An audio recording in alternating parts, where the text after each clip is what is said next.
천일국 4년 6월 9일 특별한 부모님의 사랑으로 4대 성물 전수를 위한 39일째 특별 정성기간에 이렇게 식구님들과 말씀을 나눌 수 있는 시간을 허락해 주셔서 순종보다 걱정하는 마음으로 섰습니다.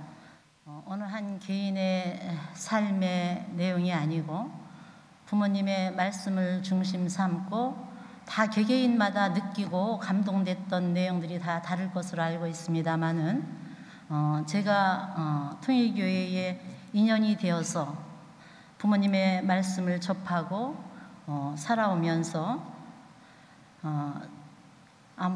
다복한 가정이었고 또 뭐 진리를 간구하거나 특별하게 선배님들 간증에 허무한 인생을 고뇌하면서 선택한 길이 아니고 하늘로부터 이미 붙들린 바 되는 선택이었다는 것을 뒤늦게 알았지만 이 원리 말씀을 접하고 나서 저는 다복한 가정에 부유한 가정에 태어난 것이 그렇게 송구스러울 수가 없었어요.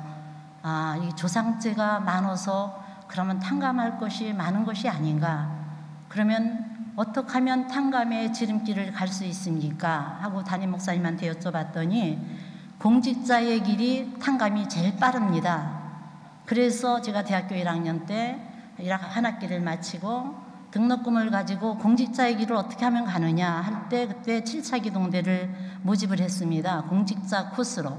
그래서 7차 기동대에 들어가서 공직자 코스를 1년을 받고 그리고 교회장으로 발령을 받아서 경기도 안중교회장 발령을 받았는데 인천 그때는 경기교육밖에 없을 때예요. 근데 그 교구장님이 아가씨 교회장을 내보내면 교구장이 잠을 못 자니까 교구본부에 있으면 좋겠다. 그래서 순종하는 마음으로 교구본부에서 학생부장으로 첫 임지 발령을 시작을 했는데 교구본부에 가서 보니 밥 먹는 사람은 30여 명이 넘는데 여자는 저 혼자뿐이었어요. 밥을 할 사람이 18가정들이 임지를 끝나고 가면서 없는 거예요. 그러니까 원하든 원치 않던 공직자의 신분이 저는 부엌생활로부터 출발이 되었습니다. 그래서 교구본부에서 4년여 세월에 있으면서 어떻게 하면 조상제를 탕감할 것인가, 지옥 밑창을 통과해서 하나님의 딸이라는 임명을 받을 것인가, 오직 그거에 몰입을 했기 때문에 어렵다 힘들다보다 굳은 일, 남이 하기 싫어하는 일 그런 걸 찾아서 했고 정성이라고 들으면은 어떻게 하면 될 것인가, 천일 주식금식 100일 철야 그리고 하루에 4년 그때 교구본부에 저와 인연대에서 같이 제 밥을 경기교구 수련을 통과하신 분들은 다 제가 해준 밥을 먹고 아마 축복에 이른 분이 상당히 많습니다만은 그래서 거기서 교구본부에서 제 기억으로는 2시간 이상 잤던 기억이 없는 것 같아요.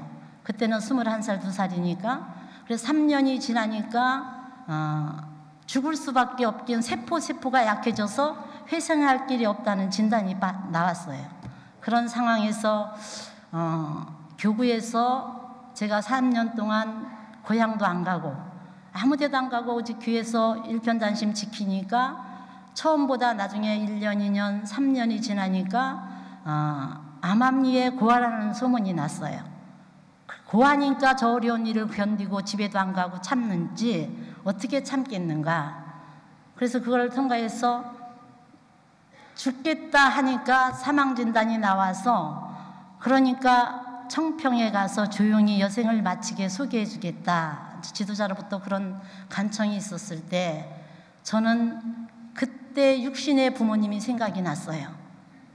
부모님 말부터 집을 떠나 부모님 마음을 많이 아프게 했고 또 여러 형제 중에 유독이 아버지가 저를 너무너무 사랑하셔서 제가 걷는 것도 아까워하셨어요. 그래서 저를 학교를 통학시키기 위해서 자전거를 샀고 저를 통학시키기 위해서 집차를 사고 저를 보조시키기 위해서 식모를 두고 그래서 책가방 하나 저는 고등학교 졸업할 때까지 싸본 적이 없어요. 그렇게 물심양면으로 저만을 위해서 사셨던 아버지. 그래 부모님 생각이 나서 고향에 제가 3년 헌신한 공적으로 교구장님이 저희 집에 가서 기도해 주실 수 있습니까? 마지막 남은 생은 육신의 부모를 위해서 효도하고 죽겠습니다. 그래서 고향 가기로 결심을 하고 그래서 야채가게 시장을 다니면서 야채가게에서 돈을 얻어가지고 제가 이제 3년 동안 주방 일을 했으니까 그걸 얻어가지고 마지막 야목으로 해서 봄내골로 성지순례를 혼자 마치고 고향으로 돌아갔습니다. 근데 하나님이 그대로 거둬가지 않더라고요. 아버지 친구 한의사를 데리고 와서 저 많은 깊은 내용들은 많지만 저를 용으로부터 첫돌배기 용약을 먹이기 시작했는데 15일이 되니까 물도 못 넘기던 사람이 흰죽을 미음을 먹을 수 있게 됐어요. 그렇게 이제 구사일생이로 여러 가지 살려서 거기서 3개월을 못 견디고 약혼이 있다고 올라오라고 연락이 왔어요. 근데 부모님한테 효도하러 갔기 때문에 부모님이 허락이 없이는 갈 수 없잖아요. 그래 그런 걸 다 자연구로 시켜서 부모님이 다 허락하셔서 약혼비, 교육비 돈 받아가지고 약혼식장에 가서 모든 대학 졸업생, 선화 출신들, 한순무ያን 출신들 7, 8대원 때 그렇게 다 매칭을 하시고 무작위로 아버님이 70명을 세워서 매칭을 하실 때 1호로 교구장님을 매칭을 해주셨어요. 그래서 저는 아무것도 보지 않고 오직 축복을 받을 수 있을 거라는 건 상상도 못 해봤어요. 근데 미음을 먹고 밥을 먹게 되니까 이왕 경계 가기 전에 내가 이렇게 탕감의 길을 가면 축복이라도 받고 죽는다면, 근데 한 사람한테 너무 많은 죄를 짓는 것 같아서 그래서 아버지 축복을 이어서 사위기대를 이루고 살다 가게 해주십시오.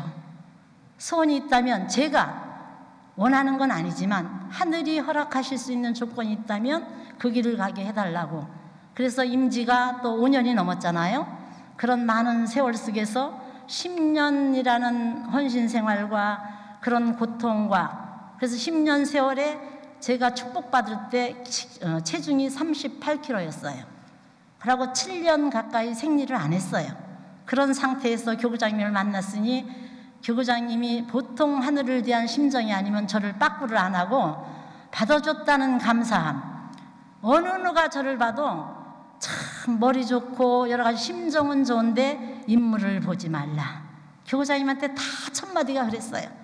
다 피골이 상접했고 얼굴에 전체가 다 5분의 4 이상이 김이었고 그런 상황에서 교구장님을 만나 그래도 교구장님이 군의관 출신으로 계셨기 때문에 건강을 많이 챙길 수 있게 하나님 다 그런 분을 준비해 주셔서 지금 이 자리에 있다는 이 자체도 가정 출발해서 살면서도 아이 쌍둥이를 낳을 때 굽이 죽음의 고비를 제가 직접적으로 경험하는 것도 4-5번.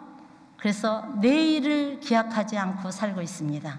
오직 아버지가 주시고 걷어가는 순간까지 어떻게 하면 효도의 길을 갈 것인가.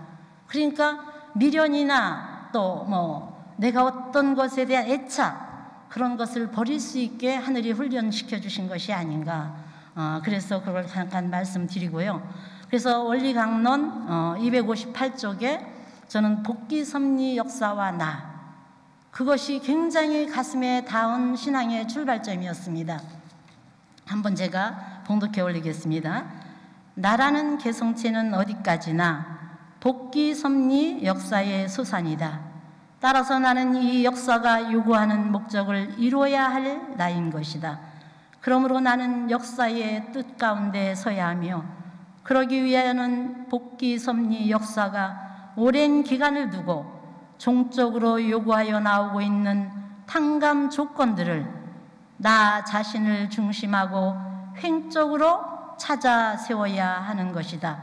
그럼으로써 비로소 나는 복귀섭리 역사가 말하는 결실체로서 설 수 있는 것이다. 제가 오로지 붙잡고 어렵고 힘들다 하지 않고 오직 감사하고 하루하루 이렇게 하늘이 함께해서 생명을 연장시켜 주셨던 그 은혜에 취해서 살 수 있었던 것은 참 부모님의 사랑이 컸죠. 제가 고등학교 때 학급 실장을 하고 있을 때 입교할 때는 임도순 회장님이 승공 강의를 하고 다니실 때였어요. 근데 얼마나 승공 강의로 우리 학생들을 감동을 시켰는지, 야, 저 강사님의 강의를 배우고 싶다. 그래서 내가 저 강사님의 강의를 어떻게 하면 배웁니까? 그러니까 그 학생 하나가 저분을 만나는 데를 내가 안내해 준대요. 그래서 따라간 곳이 통일교회였습니다. 그러니까 강의를 배우고 싶고 그렇게 해서 감동돼서 역사관을 가지고 국가를 위해서 살고 싶은 그 충동심으로 갔는데, 가서 보니까 통일교회였어요. 근데 나는 통일교회가 하나의 교단이다, 뭐 누가 이단이다 한다는 그런 얘기를 들어본 적이 없어요. 불교 가문에서 순수하게 컸기 때문에 모든 종교는 좋은 건 줄만 알았어요. 그렇지만 거기서 뭐 많은 시련도 있었지만 학생들도 많이 전도하고 그렇게 살았을 때, 입회원서는 그렇게 써놓으시고 저와는 관계없이 제가 축복받을 때까지도 제가 누군지 몰랐어요, 임도순 회장님은. 그래 받고 나서 우리 쌍둥이를 낳고 6,500상 축복식 하는 장소에서 교구장님, 저는 기억을 하고 있죠. 제가 교구장님 믿음의 딸입니다. 그러니까 보은 학생회장? 그러면서 참 반갑다고. 그러고 이제 교구장이 됐을 때 아버님을 뵀는데 한남동에서 거실에 우리 부부하고 아버님하고 임도순 회장님하고 같이 앉아 계셨어요. 그래 아버님께서 계시는데 임 회장님이, 아버님 제 믿음의 딸하고 사위입니다 그러고 말씀을 하셨어요. 그 말씀이 떨어지자마자 아버님이, 뭐 네가 전도했어? 내가 전도했구만. 사실 극복하고 살 때는 오직 저는 헌신이나 뜻기를 오면서 신앙의 아벨을 정하지 못했어요. 원리책과 뜻길만을 붙잡고, 그래서 제가 아가씨 때나 교회장 생활을 할 때 뜻길과 원리책이 다 낡았어요. 그러니까 지금도 가만히 내 뒤에 생각하면 원리책을 전우편, 그리고 뜻길을 거의 다 외웠다고 생각을 해요. 그렇게 외워서 어떤 상황이 부딪히면 뜻길의 말씀이 생각나고, 어떤 상황이 부딪히면 원리적으로 이렇게 아버님이 이렇게 말씀하셨으니까 그 길로 가면 되는구나. 그래서 저희의 신앙의 지표, 나침판은 원리책과 뜻길이었습니다. 그래서 시험에도 들지 않아 봤고 어떤 신앙의 굴곡도 없었고, 누가 어떤 얘기를 한다 해도 저에게는 하나 벽이 생기지 않았어요. 그래서 그걸 참으로 감사하게 생각하고 있습니다. 왜 이런 생각을 하느냐면은, 우리가 살고 있으면서 아버님의 천성경 말씀에 이렇게 나와 있습니다. 아름다운 삶의 시작과 끝. 어떻게 사는 것이 아름다운 삶이냐. 그럴 때 아버님께서는, 여러분의 일생은 나날들이 연결된 것입니다. 생애의 가치적인 내용이 어디에서 결정되느냐, 생애를 다 살고 결정되는 것이 아닙니다. 하루하루 삶의 날들이 결정하게 마련입니다. 그렇기 때문에 잘 살아야 됩니다. 그래서 저는 항상 하는 게, 오늘에 살라, 내일에 의지하지 말라, 그날이 최선의 날이다. 그래서 제가 30년 가까이 일기장이 있습니다. 매일매일을 감사하며 오늘 하루를 살게 해주셔서 감사합니다. 그리고 1년마다 혹시 언제 하늘이 데리고 갈지 모르는 죽음의 경험을 너무 하니까 한번 그때 약해졌던 몸이 회복이 됐나 하면 병균 침범이 딴 사람보다 민감해요. 그래서 강동교회에 있을 때도 식구들은 한 번밖에 모르지만 대상포진이 걸려가지고 응급실에 2번 실려가고, 임지생활을 할 때도 거리에서 전도활동하다 보면 도로가 높아졌다 나빠졌다 했던 기억이 있는데 깨어나 보면 응급실이고, 그런 죽음과 삶의 경계선을 백지 한 장 차이로 왔다 갔다 하다 보니까 오늘에 어떻게 효녀의 길을 갈 것인가, 내일을 기약할 수 없고 내일의 설계를 하지 않았습니다. 그래서 오늘이 만약 막막하고 여러 가지가 정리 안 될 때는 저는 제 일기장을 보면 어떤 때는 한 달에 한 번, 어떤 때는 1년에 한 번이지만 유서를 많이 썼어요. 아, 어떻게 유서를 남기고 갈 것인가? 이것이 어떻게 역사의 가보로 남기고 갈 것인가? 그렇게 살았기 때문에 부모님의 여러분들이 삶 속에서도 내가 선교사 교육도 하는 것도 아버님께서 너는 선교사들을 어떻게 교육하고 있니? 목회를 할 때 그러고 25년의 교구장 생활을 통해서 부모님을 가까이 매실 수 있어 봤고 부모님의 근황이나 부모님의 사랑도 많이 받아봤고 그러니까 그 사랑을 내가 역사의 대표로 받았던 거지 나 한 개인으로 받았다고 생각을 안 해요. 그래서 아버님 앞에 그 역사의 대표성이라는 것이 역사의 결실체이기 때문에 그걸 어떻게 완성할 것이냐. 한 번은 제가 아버님하고 한남동에서 거실에서 혼자 텔레비를 보고 계시다가 단둘이 있게 된 적이 있었어요. 그래서 아버님한테 여쭤봤어요. 아버님, 저는 인생에 고민도 없었고 뭐 어려운 게 있어서 갈망하다가 원리를 찾은 게 아닌데 아무 공적도 없는데 부모님을 만났습니다. 이런 사람도 더 천일국이 이루어진 다음에 들어와야 되는데 이렇게 들어와서 부모님 사랑을 받아서 참 송구스럽고 왜 들어왔는지 모르겠어요. 그러고 얘기를 했어요. 그랬더니 아버님께서요, 저를 딱 그 말을 듣고 쳐다보시더니 하시는 말씀이 7대 조상 할머니가 정성을 많이 들였구만 이러시는 거예요. 근데 저를 보시고 7대 조상 할머니가 정성을 많이 들였구만 하는데 내가 뵌 적도 없고 그래서 예? 그러니까 우리 이조 시대에 우리나라에 천주교가 들어올 때 니네 할머니가 천주교 들어오는 발판을 닦기 위해서 생명을 걸고 정성을 많이 들였단다. 그래서 너 그 조건으로 네가 아버지와 통일교와 인연이 된 거야. 그래서 그날 가서 족보를 찾아봤어요. 그랬더니 진짜 정부 관료의 지금으로 얘기하면 장차관의 부인이셨더라고요. 그러니까 궁궐에 천주교를 들어올 수 있게 아버님 말씀에 기반을 닦을 만한 사람이었겠구나. 그런 내용은 족보에는 없으니까요. 그걸 보면서 생각을 했어요. 7대 할머니의 정성으로 내가 들어왔다면 한 가지, 내가 홍씨고 그러면 그 홍씨의 부모만을 해도 14명이 나를 위해 정성 들였겠구나. 14명만이 아니죠. 저는 친정 우리 어머니가 애갓집이 한씨예요. 참어머님하고 주체 대상이 바뀌었지만 아버지는 홍씨지만 어머니가 한씨예요. 그럼 한씨 주상이 있고 할머니는 윤씨고 그 위에 증조 할머니는 정씨고 그 위에 또 고조 할머니는 양씨고 그러면 그 성씨들이 다 연관돼서 나한테 그래서 그러면 아버님 제가 이렇게 왔을 때 몇 명이나 저를 협조하고 제가 움직일 때마다 저를 지켜보고 계시나요? 그러니까 수천 명이지 이렇게 말씀을 하시더라고요. 근데 우리 식구들이 아버님이 그거를 인지하고 역사의 결실체고 메시아도 이 땅에 보내기 위해서 2000년을 예수님 실패 후에 2000년을 정성 들였다는 하나님의 그 한. 그래 아버님은 그 동기 하나님이 2000년 만에 아버님을 찾아 세우셨다는 하나님의 그 한을 풀어두기 위해서 동기를 한 번도 잃지 않고 시험에 들지 않으셨대요. 그러면 우리 축복가정 개개인들은 최소한도 아버님 말씀은 내 뒤에 4000명이라고 그랬어요. 그리고 내가 선교사회 교육할 때 100분의 1을 해도 40명이 따른다고 봐라. 나 한 개체라고 할 때는 함부로 행동할 수 있어요.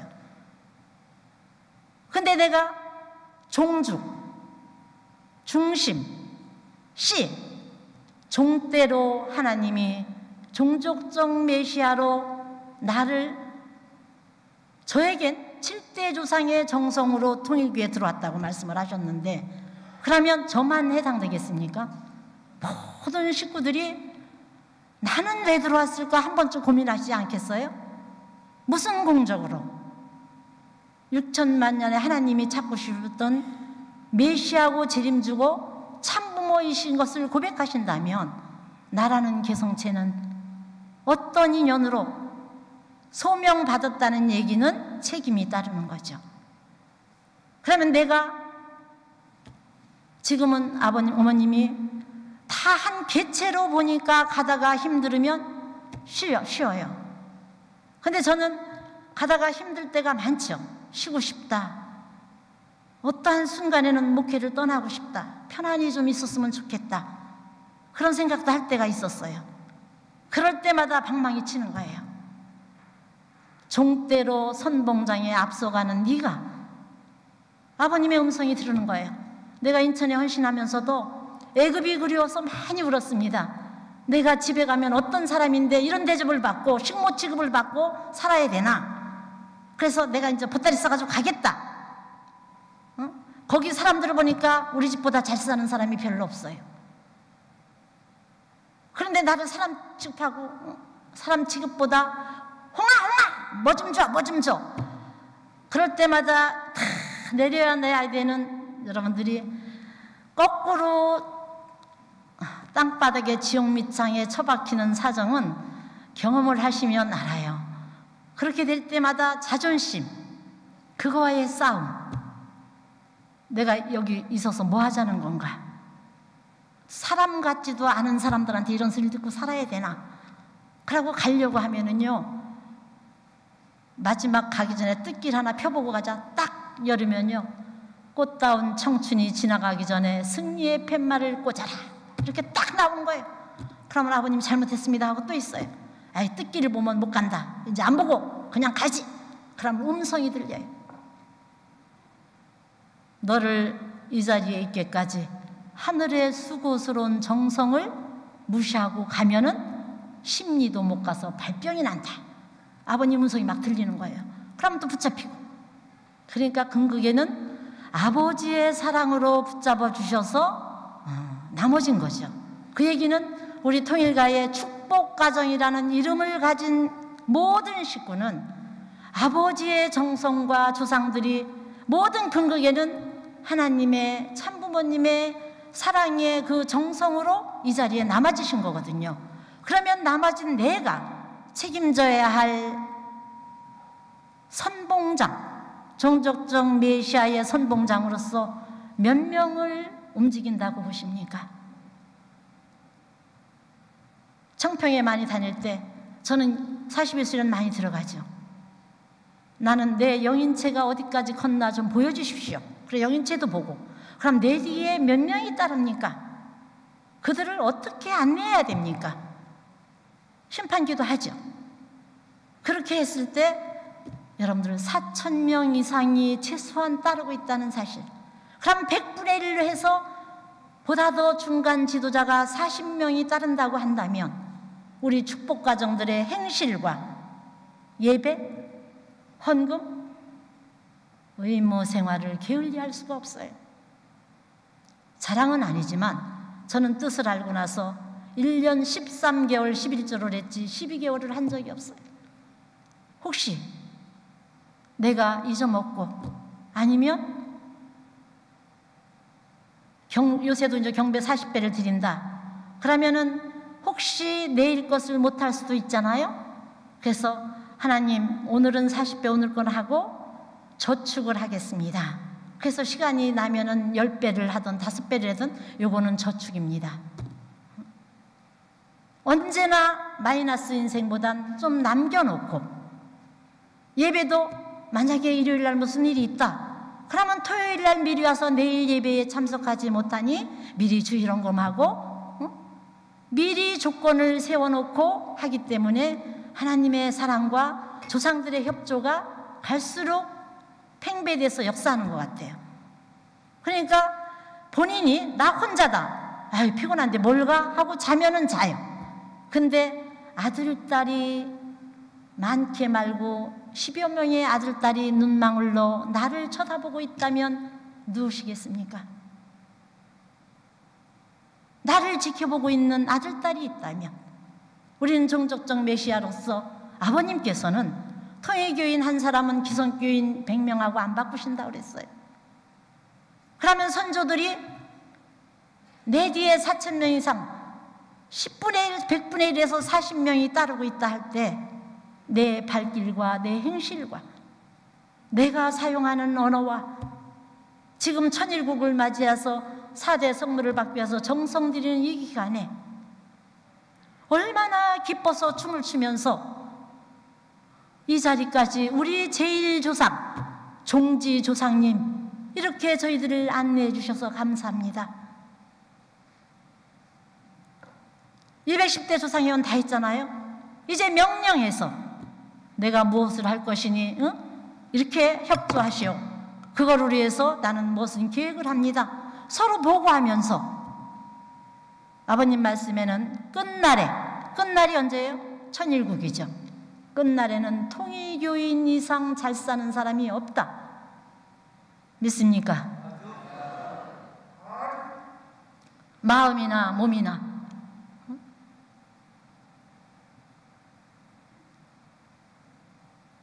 그런 심정적인 자세로 여러분들이 움직여 주신다면은 그래서 제일 천일국 기원절을 맞이할 때 나는 아버님 성화 하시기 전에 강동에서 그때 시무를 하고 있었습니다. 근데 날짜를 나중에 지나고서 보니까 아버님 성화하는 날 딱 40일 되는 날 40일 전에 제가 갑자기 쓰러졌어요. 그래서 병원에도 입원해 있다 퇴원했는데 병원에서 링게르도 안 들어가요. 링게르를 꽂으면 내가 팔딱팔딱 뛰어요. 그러고 죽도 못 먹고 우리 교장님이 굉장히 애가 타셨죠. 우리 식구들이 일하다 우리 사모님 돌아가시겠다. 요양을 보내야겠다. 그래서 믿음의 딸이 지난 마이산에서 호텔을 하고 있기 때문에 그쪽으로 가서 좀 좋은 공기 마시고 조금 쉬면 될까. 그래서 약한 미움만 먹으면서 이대로 가면은 안 되겠다. 좀 살려야겠다 해서 마이산으로 휴양차 가서 3일째 되는 날 아버님이 성화하셨어요. 그래서 성화했다 소리 듣고 혼비백산이 돼서 올라왔는데 그렇게 미움도 못 먹고 물도 못 마시던 게 싹 나버렸어요. 그래서 아버님 성화식에 VIP 안내를 했습니다. 하라고 성화식 들어가는데 그 VIP 안내하는데 자리가 마침 하나 비어서 거기에 앉아서 제가 아버님 성화식 보내드리는데 거기서 환송을 할 수 있었어요. 그런 사연들을 다 되돌아보면서 근데 아팠던 것이 가슴이 숨을 못 쉬게 아팠어요. 숨을 쉴 수가 없어요. 심장에 아무 이상이 없는데도 먹을 수도 없고 그러니까 몇 번 죽느냐 사느냐를 갈림길을 사람들이 생사를 넘나들면 삶의 자리가 바뀌는 것 같아요. 삶의 자리가. 그러면은 저는 생각을 해요. 복귀 섭리의 결실체로서 아버님은 내가 육신 쓰고 살아있는 동안 100m 계주를 시키셔서 꼬리를 하고 와라. 나한테 달리기를 시키고 계신다. 지금 몇 미터를 달리고 있는가? 항상 점검을 해요. 50m 지나갔습니까? 60m 지나갔습니까? 남은 기간이 10m가 남았습니까? 많은 식구들을 대하면서 그 심정의 공유를 하면서도 함께 그 뜻길을 가면서 천일국이 이루어지기까지는 100m의 목적점을 아버님께 기원절을 맞을 때까지 주셨다면은 우리는 옆도 뒤도 돌아볼 수가 없어요. 100m 달리는 사람이 옆에서 부른다고 쉬면은 나고자가 되는데요. 신앙적으로 이렇게 살고 있을 때 어린 가정들이 상담을 해옵니다. 원리 강사하고 초창기에 대단한 식구인데 지금은 쉬고 있습니다. 그 식구가 그 선배님이 아버님을 몰라서 쉬고 있습니까? 원리가 문제입니까? 저는 원리를 몰랐다고 대답을 합니다. 아버님은 순종은 해서 복귀섭리기를 따라왔는지 모르지만 순종이라는 것은 내가 필요할 때 따르고 내가 마이너스가 된다 하면 되돌아설 수 있다고 말씀을 하셨습니다. 천일국의 신앙은 순종이 아닙니다. 절대 복종입니다. 내가 없어야 돼요. 자기 부정이 되지 않은 자 천일국 백성으로 입문할 수 없습니다. 4대 성물을 전수받기 위한 오늘 39일째입니다. 천일국의 백성으로서 4대 성물을 모시고 함께 천일국 백성이 되자고 어머님은 천일국 백성이라 인정하고 주시는 거예요. 그럴 때 절대 복종, 나라는 것이 없지요. 나는 무슨 뜻인지 모르지만 왜? 복귀 섭리 역사에 얽히고 설킨 걸 나를 통해서 풀려는 하나님의 계획이 계시기 때문에 나에게 이런 마음도 주시지만 나는 원리를 붙잡고 부모님 걸어가신 길, 오직 절대신앙, 절대사랑으로 아버님은 걸어가셨기 때문에 그 길을 나는 간다. 어느 누가 나를 잡고 가까운 남편과 아들, 딸이 잡는다 하더라도 한 가정에서 완전한 주체가 하나가 승리하면 대상의 복귀는 쉽다고 하셨습니다. 전체 가정이 쓰러지면은 순종했던 가정, 되돌아오는 길이 얼마나, 우리 복귀의 길은 가다가 말 길이 아니잖아요. 내가 못 가면 후손이 가야 되고 후손이 못 가면 후손 만대에도 이거는 섭리의 길은 완료해야 되는 길입니다. 천도의 길이에요. 가고 싶다고 가는, 선택할 수 있는 여지가 없는 길이에요. 이건 숙명의 길입니다. 그래서 결실체로 이왕이면 숙명의 길을 갈 때 하늘이 원하시는 결실체로 나를 부정하고 남아져야 되잖아요.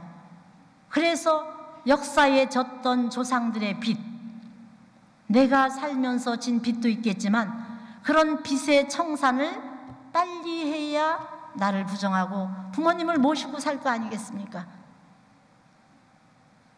그래서 역사의 빚을 갚는 생활이 우리에게 의식 생활이에요.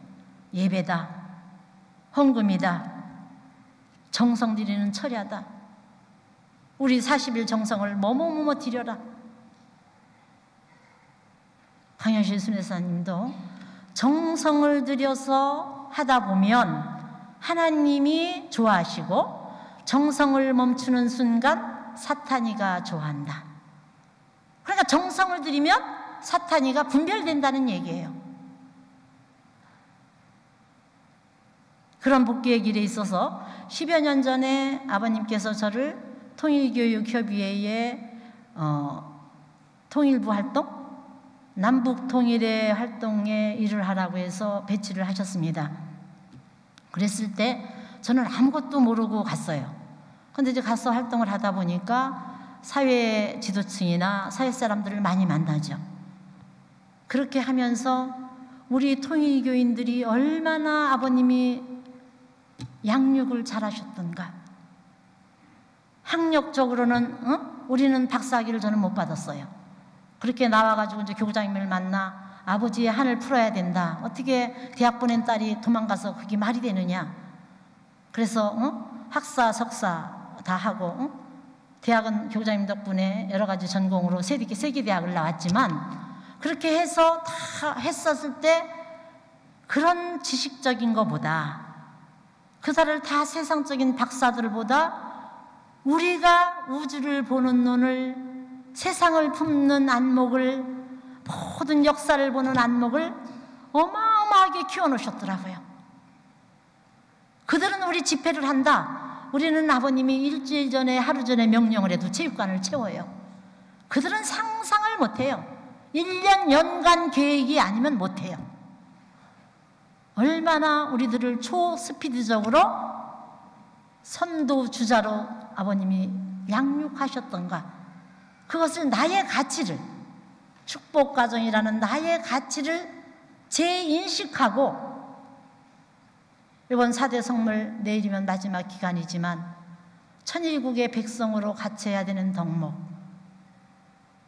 기본이 나를 본연의 나, 창조 본연의 하늘이 찾고 싶으셨던 나를 빨리 회개해서 사탄을 다 분별해서, 분별할 때 눈이나 귀나 코나 입이나 얼마나 많은 것이 나를 붙잡으려 하겠어요. 그런 것을 다 내려놓으시면서 본연의 본성을 회복해서 그렇게 사라진다면 보는 사람마다 아름답고 그렇게 되면 천복궁이 차고 넘치는 건 시간 문제죠. 내가 살아있다면 죽은 사람은 전도를 못합니다. 살아있는 사람이 하는 거죠. 천복궁에 과연 몇 사람이 하늘과 생명선이 연결되어서 살아있는 사람일 것인가? 저는 대전교구에서 사역자 승리로 너무너무 하나님의 기적을 많이 일구고 있었어요. 근데 갑자기 천복궁으로 인사발령이 났다고 그래서 그날 기도를 했어요. 아버님, 솔직히 목회자들이 천복궁 목회자 하면 환영합니까? 주저합니까? 너무 어려운 교회 층층 시야 많으시니까 안 부딪히고 싶죠. 그러니까 주저하죠. 내가 선택할 수 있다면 안 가고 싶은 곳 천복궁. 이렇게 많이들 목회자들 사이에 얘기를 해요. 내가 선택한다면 가고 싶은 건 1순위가 아니에요. 그런데 발령 났다고 해서 아버님 천복궁에 가서 무엇을 하라고 저희들을 천복궁으로 발령을 하십니까? 그래도 감사하게 저는 기도를 하면요 그때그때 응답을 잘 주세요. 그러고 급하면은 환상으로 보여주시고 그랬더니 저 식구들 중에서 들으신 분이 있지만 그날 밤중에 아버님이 오셨어요. 보라색 스포츠 추리닝 비슷한 걸 입으시고 보라색 신발을 신고 오셨어요. 운동화를 그렇게 신고 오셔가지고서 근데 얼마나 아버님이 잘 닦아 놓으셨는지 땅은 다 옥토예요. 옥토인데 할 일이 있지? 그러면서 부르세요 우리 부부를. 그래 갔더니 우리 부부가 잡을 수 없는 아름드리 나무를 딱 주시는 거예요. 이거를 심으라고 천복궁을 보낸다는 거예요. 그래서 그 아름드리 나무를 딱 주셨는데 땅을 포크레인을 불러다 파야지 그걸 어떻게 심어요? 예? 그랬더니 그거 간단하다고 하면서 부부가 맞잡고 돌려 그러시더라고요. 예? 그러니까 좌로 우로 막 돌리라고 아버님은 이렇게 탁 하시면서 바라보시고 계시는 거예요. 그래서 교구장님이랑 좌로 우로 막 돌리는데 너무 아름드리 나무니까 위에는 쳐다볼 생각도 못했어요. 그러고 막 돌리면서 땀을 삘삘 내면서 막 돌리니까 너무 옥토니까 거기 들어가는 거예요. 잔뿌리도 굵은 뿌리도 너무 많았는데 그게 서서히 들어가고 있더라고요. 그래 들어가고 있으니까 얼마나 성취감이 기분이 좋겠어요. 그러다가 땀을 뻘뻘 흘리면서 이렇게 옆에를 잠깐 봤는데 잎도 있고 꽃도 있고 열매도 떨어져 있는 거예요. 그 순간 깜짝 놀랐어요. 그래 아버님을 딱 쳐다봤어요. 잎도 있고 꽃도 있고 열매도 떨어졌는데 저걸 어떡하나. 잎꽃은 괜찮지만 열매가 떨어진 게 너무 아까웠어요. 그러니까 무언의 대화죠. 아버님 열매가 떨어졌는데요? 말하지 않아도 그 표현을 했던 것 같아요. 그러니까 아버님이 더 세게 돌리라고. 역사가 변하고 환경이 변해도 변치 않을 열매를 내가 찾고 있다. 아십니까? 지금 환경 창조에 변화가 있다고 흔들리십니까? 누구를 위해서 환경 창조에 요동치는 천지 창조가 지금 벌어지고 있습니까? 하늘이 나를 위해서 역사하고 계시다는 것을 식구님들이 인식하셔야 됩니다. 누가 문제가 아닙니다. 내가 역사가 변하고 환경이 변해도 영원히 변치 않을 씨앗으로 남아지실 거냐? 중간에 떨어져서 퇴비롭밖에 쓸 수 없는 열매가 될 것이냐? 그것을 가리기 위해서 너를 보낸다고 하셨어요. 그래서 요동칠 줄 알았습니다. 그래서 참 감사하게 왔습니다. 1년 딱 되는 날 우리 정성 권사님들 기도실에 갔습니다. 1년 되는 날이었어요. 취임한 지. 우리 권영옥 사모님 기도하시는데 아버님이 환상을 보여주셨는데 모판에 새순이 쫙 올라와가지고 새순이 올라오면 두 이파리가 먼저 나잖아요. 두 이파리가 확 차 있는 거예요. 그래서 그걸 보고 내가 권사님들한테 감사하다고 했습니다. 됐다. 천복궁에 소망은 있습니다. 아버님 승리하셨습니다.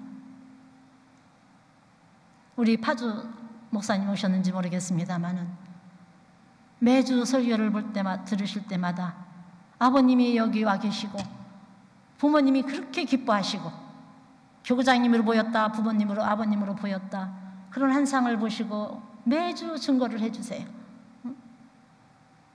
그렇게 새순으로서 종족적 메시아로서 새 생명으로 성원 56전으로 내렸던 새로운 천일국의 백성의 새순으로 우리가 태동되고 있다는 사실, 어디 뭐 한경에 어디가 어떻고 어디가 어떻고 몇백 명이 갔습니다. 부수기무수기 들었습니다. 너무너무 많이 들었습니다. 교구장님과 저는 거기에 개의치 않았습니다. 우리 가정이 하늘을 중심하고 불변하는 심정으로 사랑하는 마음으로 서 있느냐, 그게 문제지 너는 문제가 없다. 식구들은 문제가 없다. 우리가 서 있을 때, 우리 가정이 반드시 섰을 때, 하늘이 우리와 함께 할 때, 왜? 사랑하는 곳에는 누구나 다 가고 싶어요. 사랑이 있는 곳에서는 모든 걸 바쳐서 봉사하고 싶어요. 천복궁에 그런 생명력이 있고 영원히 역사가 변하고 환경이 변해도 변치 않을 역사적인 열매들이 남아있다면 천복궁은 파라산처럼 강현실 순회사님 말씀 맞다나 차고 넘칠 일밖에 없는 거예요. 그런데 통일부제가 활동을 하면서 느끼는 것이, 그들은 남북통일은 하자고 해요. 무엇으로? 북에서 주장하는 것은 조선민주주의 공화국으로 통일하자는 거예요. 6.15 선언, 그 깊은 내막을 보세요. 진보주의자들이 다 내온 걸 우리가 끌려가는지도 모르게 공산주의, 조선인민민주주의 공화국의 이념에 찬동하고 있는 일들이 많아요. 그런데 제가 2004년도, 2003년도, 2004년 평양 쪽에는 3번을 가고 금강산, 개성 해서 10번 이상을 다녀왔죠.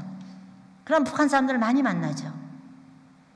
왜 북한 사람들 얘기를 하느냐면, 복귀 섭리 역사의 결실은 아버님 말씀에 의하면은 남북 통일이 결실이에요.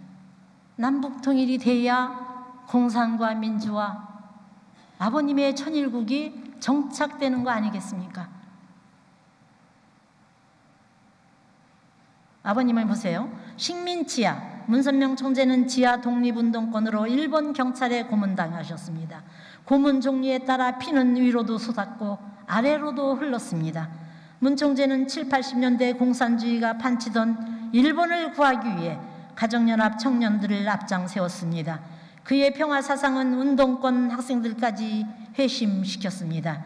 지금 한국에는 일본 선교사 8,000여 명이 남북 통일을 위해 뛰고 있습니다. 아버님 말씀입니다. 미움과 증오의 상처마저 쥐어버린 문선명 총재, 그의 가슴에는 사랑의 강이 흐르고 있습니다. 아버님을 고문해서 그렇든 했던 걸 생각을 하면 어떻게 일본 사람들이 한국에 와서 살 수 있어요? 미움과 증오도 오직 하나님의 섭리 역사 앞에 인류 구원의 사랑의 강으로 다 정리하셨어요. 한국의 남한의 축복 가정들은 천일국을 이루는데 마지막 종착점으로 해야 할 일, 숙명적인 일이 남아있다면 남북통일입니다. 거기에 제1전방부대에 배치할 사람은, 아버님은 남북통일을 위해 선교사들이 뛰고 있다고 하셨어요. 뛰고 있습니까? 천복궁에 아버님 350여 명의 선교사가 있는데 30~40%가 휴면식구예요. 동기를 잃어버렸습니다. 한국에 왜 왔습니까? 우리가 역사적인 결실체로서 통일교회 인연이 됐습니다. 여러분들 축복가정이 살아있습니까? 남북통일을 위해서 무엇을 준비하고 있습니까? 그들은 말은 많지만 핵이 없어요. 아버님은 남북통일을 할 때 전방부대에 배치를 해서 나갈 때 가지고 갈 것이 무엇이냐? 원리라고 말씀하셨습니다. 사랑하는 식구 여러분, 여러분들이 여러분 연령에 있는 북한 사람을 만났을 때 김일성 주체 사상을 부모님의 하나님주의 사상으로 설득할 자신 있습니까? 제가 북한 그 지도자 동무를 만났을 때 2004년이에요. 그때 70대까지 조상회원이 이루어졌을 때입니다. 저보고 그랬어요. 홍동물에 조상회원 몇 대까지 했습니까? 근데 그때 한 40대까지 했어요. 40대까지 하고 왔습니다. 그러니까 핵심 당원인 줄 알았더니 아닙니까? 지금 70 몇 대 하고 있는데 그래 40대까지 밖에 안 했습니까? 한 발 앞서가고 있죠. 그 통일교회사를 읽어봤더니 아버님 태어나실 때 문설주에 새가 와서 울었다고 돼 있죠. 이북에는 그런 새가 없습니다. 우리를 영접하기 위해서 그 시대에 우리 통일교인의 축복가정이 온다 해서 나를 안내했던 김일성 종합대학 출신 그 청년은 가정을 가지고 있죠. 통일 원리를 30번을 봉독하고 나왔다고 그랬습니다. 통일교회사는 40번을 읽었다고 했습니다. 그때부터 우리 교장님과 우리는 내려와서 본부교구장 할 때부터 주일학교 애들에게 원리 강의를 시켰어요. 암송대회를 시켰습니다. 지금이 중요한 게 아니에요. 남북통일을 할 때 여러분들이 무엇을 가지고 가서 내가 나이가 많다고 적다고 북한에 남녀노소가 없습니까? 여러분들의 손자 손녀 창광유치원에 갔더니 걔네들은 태어나면 100일 지나면 영화원으로 같이 가서 합숙하다 일주일에 한 번 부모들이 데리고 가는 사람이 있고 한 달에 한 번 데리고 가는 사람이 있어요. 단체 생활을 하죠. 3살 만 3살, 한국 나이로 4살 아이가 나를 보고 미제합자해서 얼마나 남쪽 인민 거기서 고생을 하셨습니까 하면서 눈물을 철철 흘려요. 내 손을 잡고 3살 아이가 한국 나이로 4살이에요. 못 먹어가지고 키도 조그만 아이가 와가지고서 그 창광유치원 애들 공부하는데 딱 들어갔는데 그 아이가 제 손을 잡고 뭐라고 하는 줄 알아요? 미제합자에서 먹을 것도 못 먹고 남조선에서 얼마나 동물의 고생을 하고 오셨습니까 하면서 그 4살짜리가 눈물을 막 흘려요. 여러분들 사랑하는 아들, 딸, 손자, 손녀 4살짜리가 걔들한테 가서 걔네들은 어버이 수령이 주셔서 양식을 먹었고 어버이 수령이 주신 옷입니다. 어버이 수령의 은덕으로 우리가 이렇게 잘 살고 있습니다. 말끝마다 거짓 부모인데도 그렇게 증거를 해요. 여러분들 마음속에 참부모를 모셨습니까? 참부모를 증거하기 위해서 무엇을 얼마나 준비하고 계십니까? 남북통일이 마지막 꼭지점이라고 했는데 나이가 많다고 그 북한에 내 나이 없을 것 같습니까? 내 손자 손녀의 나이가 북한에 없습니까? 걔들하고 1대1로 맞붙었을 때 설득할 자신이 있습니까? 원리를 알기 때문에 김일성 주체 사상은 이렇게 해서 노동의 가치로서 평가되는 것은 옳은 길이 아닙니다. 사람은 노동의 가치보다 인격적인 기준, 부모 자식 간의 정으로 사는 거고 그런 참부모, 참주인, 참스성의 길로서 가야 되는 덕목이 있는 거지. 응?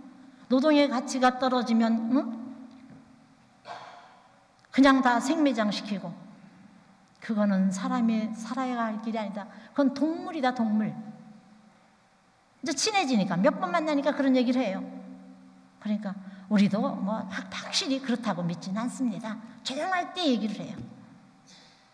근데 우리가 원리적으로 준비가 안 되어 있으면 무엇을 가지고 가겠습니까? 사랑하는 식구 여러분, 외우고 안 외우고가 중요한 게 아닙니다. 원리책 한 권을 다 외워야 되는데 그거면은 그 사람들을 KO시킬 수 있어요. 3분 스피치 만나면은 얘기할 수 있게끔 많이만 들어도 몇 페이지에 뭐가 나오니까 피고 같이 읽자고 할 수 있잖아요. 지금 1019, 2020 4년 남았습니다. 3년 반이죠. 어떻게 보면 길다면 긴 시간이지만 시간이 없습니다. 원리 공부 3분 스피치, 10분 강의, 누구를 위해서 역사적인 결실을 부모님 앞에 봉헌해야 될 우리는 숙명적으로 하늘이 정성 들여서 우리를 통일교회에 인연시켜서 축복가정으로 해놓으신 이유는 역사의 결실을 보고자 여러분들을 소명했다는 사실, 그걸 기억하신다면 나는 나이가 들어 뭐가 해서 외우지 않아도 계속 읽고 듣고 하다 보면은 만나면은 말할 수 있어요.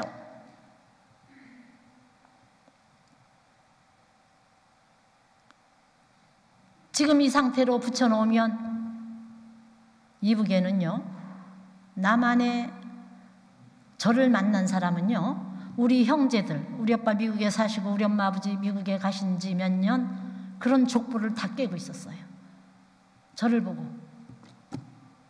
하면서 그 신랑도 교구장 맞고 핵심 덩어리던데 그렇게 사느냐고 이제 자꾸 나를 끌어서 무슨 말이라도 들으려고 자꾸 긁는 소리를 해요. 응? 핵심 간부다. 축복가정들 호구조사 다 끝났습니다. 남북 통일이 될 때 가장 우호적이고 참부모 사상으로 거짓 부모를 설득시키는 게 이상이죠.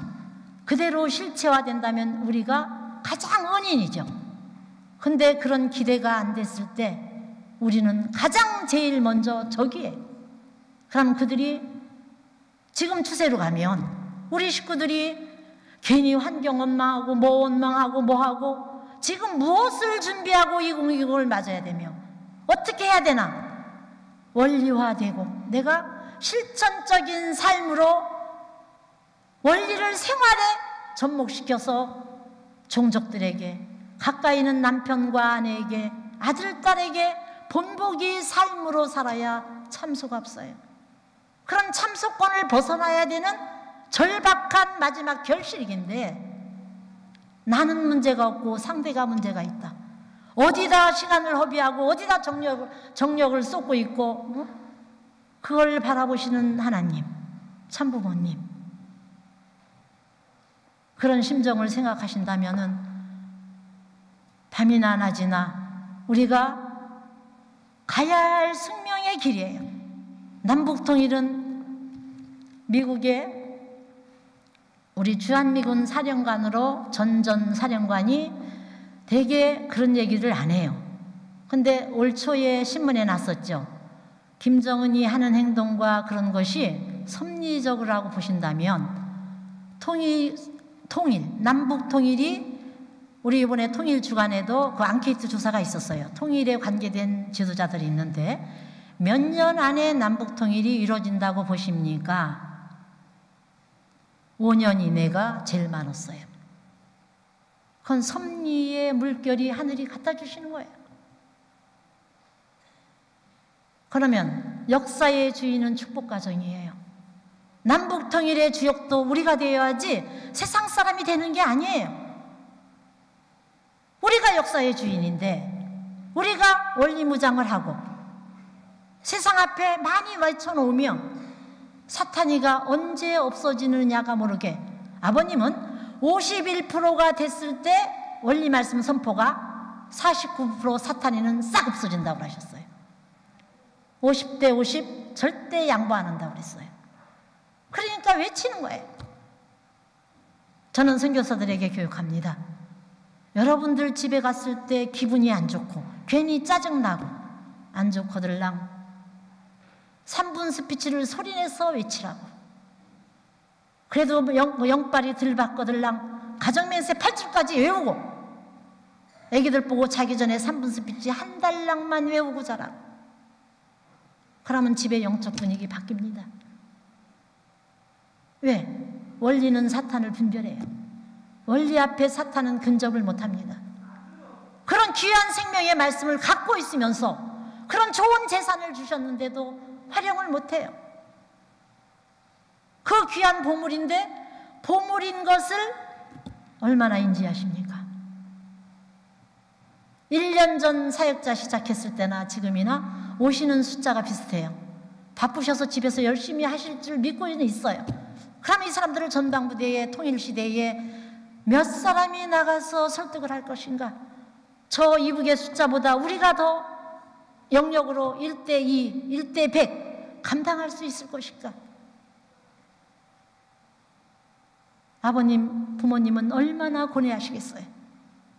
우리 교장님을 천복궁에 보내시면서 세계 모델로 만들어가면서 원리화, 원리를 중심한 세계 모델 교회를 어머님이 천명하신 겁니다. 원리가 아니고는 세상을 분별할 수 없고, 남북 통일이 된다 하더라도 원리를 중심하고 부모님을 중심하고 돼야 천일국이 정착이 출발되는 겁니다. 만약에 예수님이 오셔서 유대인들이 책임을 못했을 때 그들은 어떻게 됐습니까? 아버님 오실 때까지 1948년 아버님 등극하실 때까지 2000년간 나라 없는 서러움, 유대인이라면 다 잡아 죽이고 60만 학살, 전기가스에 사자굴에 지하 카타콤 땅속 굴을 파고 들어가서 유대인이라고 들키면 다 죽이니까 그런 고난길을 갔던 복귀 역사가 있습니다. 축복가정들 지금은 깨어 일어나서 원리무장을 하고 천일국 정착을 위해서 준비해야 될 때입니다. 우리의 주신 생명, 사랑, 부모님의 그 무한하신 승리적인 길이 계셨고 참부모님의 참 사랑이 있기 때문에 주신 생명의 말씀이 있기 때문에 우리는 충분히 할 수 있습니다. 그런 신념을 가지고 아버님은 그랬어요. 사랑의 힘은 모든 것을 지배할 수 있기에 운명길도 좌우할 수 있습니다. 만일 이러한 사랑을 확실히 알았다면 이 사랑의 힘 가지고는 모든 것을 지배할 수 있기 때문에 우리의 운명길도 좌우하는 것입니다. 우리 통일교회 축복가정들은 개인적인 운명길은 없습니다. 한층 공동 운명체의 숙명의 길로 남북 통일로 개척자로서 그 꼭지점을 따서 천일국을 하늘 앞에 봉헌하지 않는 한 우리의 생명은 보존받을 가치가 없다는 사실을 기억해 주시면 고맙겠습니다. 그런 내용을 생각하시면 여러분들이 어떻게 내가 신앙생활을 하면서 뭐 예배다, 헌금이다, 그동안 천일국 백성으로서 빚졌던 거 이번 성주식을 통해서 어제는 묻지 않습니다. 성주 4대 성묘를 받고 성주식을 한 이후부터 39일 전부터 빚지지 마세요. 그거 다 원인무효시켜 주셨지 않습니까? 지금부터는 내가 나의 날로 주의를 범하지 말 것이며 예배도 헌금도 내가 감사할 일 같은 거 모든 것을 하늘이 원하는 천도의 길을 가셔야만 합니다. 그것이 천일국을 앞당기는 것이고 그것이 조상의 나를 따르는 조상들이 찬미하면서 나를 협조할 수 있는 길이에요. 반드시 천국의 길이 있는데 자꾸 곁길로 가. 4,000명이 울고 있는 통곡의 소리를 들으실 줄 아는 식구가 있다면, 4,000명이 아니더라도 40명의 울음소리만 들어도 곁길로 갈 수가 없어요. 그런 생명선에서 아버님은 조국 광복, 오직 그걸 목적을 놓고 우리 축복가정들을 교육하고 이끌어오고 계세요. 어머님도 2020 비전, 여러분들 2020 비전은 다 암기하고 있어요. 그럼 2020 비전이 자꾸 다가오고 있는데 무엇을 준비해요? 북한에 갖다 나라를 넘겨줄 거? 이대로 가면 넘겨줄 수밖에 없잖아요. 주인이 없는데, 축복가정이 주인인 걸 몰라요. 본인이 자각을 못하는데. 오늘날 하늘을 위해서 가는 사람들은 사탄 세계에 파송받은 밀사입니다. 사탄 세계를 다 근절시켜야 될 밀사로 우리 축복가정은 파송받았습니다. 개개인에 있어서 크고 작고 넓고 좁고 높고 낮은 차이가 있을는지 모르지만 각자가 처해 있는 생활 자체는 밀사의 생활을 떠나서는 안 되는 것입니다. 여기에는 언제나 생사의 위협이 게재되어 있습니다. 자칫 잘못하면 영원한 생명 문제가 좌우되는 입장에 놓이게 되는 것입니다. 나 하나 죽는다면 간단히 죽을 수 있어요. 근데 축복가정들은 하나가 아닙니다. 최소한도 4,000명의 조상이에요. 내가 잘못돼서 죽으면 4,000명이 고아가 됩니다. 아버님이 그러셨잖아요. 영원한 생명 문제가 좌우되는 입장에 놓이게 됩니다. 그렇기 때문에 영원한 생명을 지탱할 수 있고 영원한 생명을 보호해 줄 수 있는 우리의 조국을 찾겠다는 관념이 그 환경보다 몇백 배 강하지 않고서는 밀사의 생활을 할 수 없습니다. 우리는 죽기 전에 조국을 찾아야 돼요. 천일국의 정착, 남북통일을 부모님을 중심으로 해서 이뤄놓고 가셔야 됩니다. 그 조국의 영광을 바라보는 마음으로 조국의 원한을 풀었을 때에 온 만민이 기뻐한다는 것을 생각하고 새로운 역사를 창건하여 조국 광복의 한날을 맞는 그때에 자기 공로가 드러날 것을 생각하면서 현재의 입장을 무시해 버릴 수 있어야 됩니다. 그런 마음이 앞서지 않고는 밀사의 사명을 수행하지 못한다는 것입니다. 다시 말하면 조국 광복을 위한 소망이 현실의 소망보다 1000배, 10,000배 강한 마음이 되어야만 오늘의 생명을 바꿔치는 한이 있더라도 그것을 극복하고 밀사의 사명을 수행할 수 있는 것입니다. 아버님 말씀입니다. 밀사이십니다. 축복가정은 현재 직장생활 다 하고 계시죠? 그것은 주업이 아닙니다. 우리는 남북통일을 위한 사역자로서 원리를 무장해서 밀사로 있기 때문에 생활 경제나 환경 창조를 위해서 직장을 생활을 하는 수밖에 없는 거예요. 축복가정이란 이름 자체가 공적인 이름입니다. 꼭 목회를 해서 공직자만이 아니에요. 축복가정이란 그 말이 공적인 이름이에요. 밀사예요. 현재 가지고 계신 직장들은 주업이 아니에요. 부업입니다. 우리 축복가정들의 주업은 남북통일의 원리를 가지고 남북통일 하나님의 한을 해방해서 하나님의 조국을 찾는 날까지, 내 생이 다하는 날까지 그것을 이루어 드리고야 말겠다는 그런 각오와 신념으로 생활적인 삶에 있어서 가까운 남편과 아내, 아들, 딸부터 실천적인 삶으로 안내를 하셔서 진짜 축복가정들, 역사가 환경이 변해도 변치 않는 씨앗의 열매로 축복하신 아버님, 그 사랑을 감당하는 식구님들이 되셨으면 좋겠습니다. 고맙습니다.